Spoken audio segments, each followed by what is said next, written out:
ഇപ്പൊ ഇതിന്റെ അടിയിൽ നിന്ന് ഞാൻ പൊരിച്ചുതരാം. ഇത് വെക്കാല കേട്ടോ. വെക്കില്ലേ ഇത് വെക്കാല വെക്കില്ലേ വെക്കണമെങ്കിലേ ഇതാ ഈ അടിയിലത്തെ ഇതാണോ അതാ ഇത് ഇത് ഇത് ഈ പൊട്ടിയത് ഇതാണ്.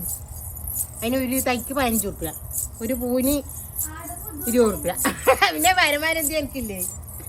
ഇതാ ഇതാ കണ്ട ഇതാ ഇതാ കുറേ ദിവസം കഴിഞ്ഞാൽ ചോപ്പ് ഇതല് വരും.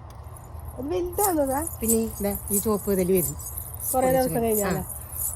ഒന്ന് ഒലിരുന്നതിന് മുന്നേ ഓരോന്നുണ്ടാവും. ഇതിന്റെ ഉള്ളിൽ കാണുന്നില്ലേ? ഇതിന്റെ ഉള്ളിൽ അത് എന്നിട്ട് അത് ഇത്ര കാണല്ലേ? ആ അത്ര കാണും. ഇനി ഒന്നിന് 15 ഉറുപ്പ്യ തരണം. അപ്പൊ ഒരു മാസത്തോളം എത്തും. ഒരു നല്ലൊരു പേഷ്യന്റ് ഗ്ലാസ്സിലോ പിന്നെ ഒരു ചെടിയിൽ ഒരു ഇത് പോലത്തെ കിട്ടുന്നില്ലേ, അങ്ങനത്തെ ഇട്ട് വെച്ചാൽ ഇതല്ലേ ഇങ്ങനെ ഗ്ലാസ്സിൽ ഇങ്ങനെ കട്ട് ചെയ്തിട്ട് വെക്കണം അല്ലേ? വെക്കണം. വേണ്ടവർ താഴെ കമന്റ് ചെയ്ത് പറയൂ. നമ്മൾ